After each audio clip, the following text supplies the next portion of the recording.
Jamie Dimon, he just spent $3 billion building the most expensive office tower in New York, told all of his employees, you are coming back to office 5 days a week, whether or not you like it. I think he explicitly said, I don't give an F about the little document that they're all trying to sign. So this isn't just about real estate, control, culture, and the future of how business gets done. So just a little bit of stats. I want to hear your thoughts here. A complete remodel here, 270 Park Avenue, $3 billion. They made this decision in 2017, 2018, continued to build through COVID, which actually I was kind of reading the story. It's interesting. There's a lot of, right, it would have been a good time to pause construction, but he kept pushing through. So now full RTO mandate, full return to office in-person mandate. So what are your thoughts on this Jamie Dimon telling everyone get back in town and building this huge building, and then more broadly about this return to office? Yeah, well, I think he's doing the right thing as far as building something beautiful with a lot of amenities that would make you want to come back. Yeah. I mean, if it was a rundown, junky building, that would be less likely. So he is putting himself in the best position to get people to come back. And I understand, as you and I both do as business owners, that there is a difference, both culturally and even a lot of times the work that gets done when people are in person. And from what I remember that I've seen in just psychology, that people are usually happier when they work around other people. So it's that thing where people get comfortable and they get used to working from home. They want to keep doing that. But is that the best thing for them and for the work environment? I think probably not. But I know with us, we have mostly remote people. And so once a quarter, we bring everyone to town to get together in person. And I'm glad we do that, because I do think if you're remote all the time, you really do lack the relationships and the human contact. Yeah, I mean, as Jamie Dimon says, you can't learn working from your basement. So his whole big thing is that, hey, if you want to be mentored, Gen Z, you got to come into the office. And you mentioned one thing about it's a beautiful building with the amenities, and TIs, tenant improvements, are up 68% above pre-pandemic levels to attract tenants. And that's something that I've been seeing a lot with entrepreneurs, is that the TI packages are a lot more beneficial and lucrative. And that's because these commercial buildings and office spaces are struggling to fill up their offices. Yeah. Because even there's companies like us that we've got maybe 25% of our workforce in our Scottsdale office. The other 75% is remote. And so we don't need nearly as big of an office space. Multiply that by millions of businesses, and they've got an issue. And so we do have a chart here that we're going to put up that just shows the national occupancy across the board is 52%. So that's the national occupancy of commercial real estate, specifically office space. And it really obviously ebbs and flows by city. So like Houston is up to 62%.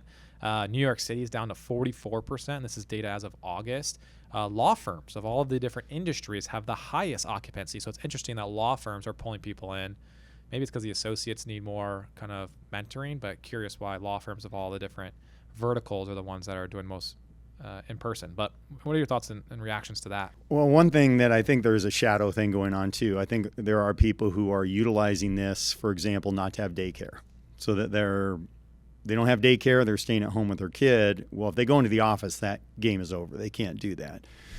So but for better or worse, I think that is a shadow thing going on where the employer is saying, I can't have all these people who are not working because they're actually daycaring their kid. On the other hand, a worker who can get their work done and doesn't have to pay for daycare probably is resistant to that idea, because they're like, I don't want to have to pay for daycare. So there are some shadow things going on. That's just one of them, that once people have been ingrained in working from home, they're going to be resistant to coming back into the office. So I absolutely see both sides of things. And that's why one thing that we've done is kind of a hybrid approach where you can come into the office, but you don't have to come into the office.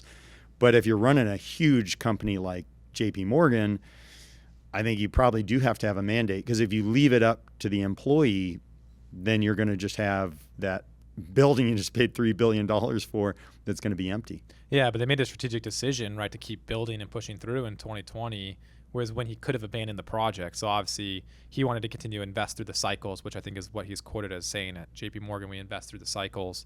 But I think the point that you have, if the employee's at home and they're doing their job, my opinion is that it doesn't matter whether they're in the office or not. I do think there is something biologically, we're herd animals and wanting to be in the office. I think there are just some benefits there that can't be replaced. Mentorship and just hearing people next to you and how they're solving problems and going out to lunch or coffee.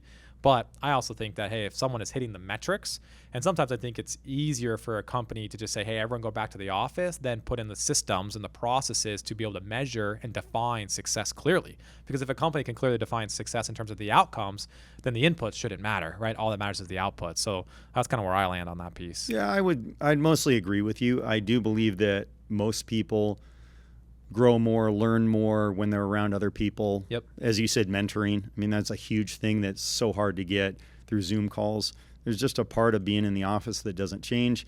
In this particular case, I think you cannot invest $3 billion into your company and then have 50% occupancy in your building. Mm-hmm. So for that reason, I think he's really driven to force people to come back. Mm-hmm. And he has a point. As long as he can handle people who are leaving, which he's made very clear, go get a job somewhere else if you don't want to come into the office. And on the other hand, I think he will attract some people who are forced to work remotely, because there are those people who work remotely and they would love to come in the office and be around people more often. They just don't have that option because some companies have just closed down their offices. So I think some takeaways for business owners, make sure you're pushing for TIs, because I think the TIs, and as I look forward at the office space, if you think of it, if you're a landlord, you're struggling to attract new tenants. As we talk about the occupancy, it's just over 50%. Now, Austin's very geographic dependent. So Class A buildings, this looks like 74% occupancy versus 52% overall. So there's obviously the premium office spaces. And I think that leads into, as I think through the future of us from a real estate perspective, I would rather go smaller and rather go higher end, better amenities, better features. So when people they want to be there, they're drawn and they're attracted to it. But we got too much real estate right now that I'm excited for our lease to roll off. And I'd rather go higher end, more features, more amenities, but less square footage, and then just fit it within the same or smaller kind of monthly cost envelope. I agree. And multi-purpose. Yeah. If we can use the office for more things than just offices, and if we can have more like stations where people work, and right now you and I have our own office, and I can have a picture of my mom at home. I don't need that, and that would free up, if we have flexibility, dovetailing better with the actual experience of the workforce that we have. Yeah, a few entrepreneurs I know, they, as part of this, they've actually are like building like gyms, big gyms, and build outs into they're like carving what was some office space, and they're repurposing the building that they own. And they're like, all right, we have all this dead office space. What can we do? I know they added indoor basketball court, pickleball. Some of them are building like, full weight floors and gyms, saunas, cold plunges. So it's just interesting to see the repurposing of some of the space, especially if they own the real estate. And they have all this empty office space because they're gone hybrid. They're repurposing it, and that all just goes to TIs, improvements, and then it just tries to get the people who do come into the office to have a better experience, to commingle, and to just interact with each other in different ways. Yeah, or a lower scale, like to save money, maybe we get a beanbag chair and a Nerf hoop. There you go. That'll save us from pickleball courts and basketball courts and stuff. Nerf hoop. All right, play some tournaments.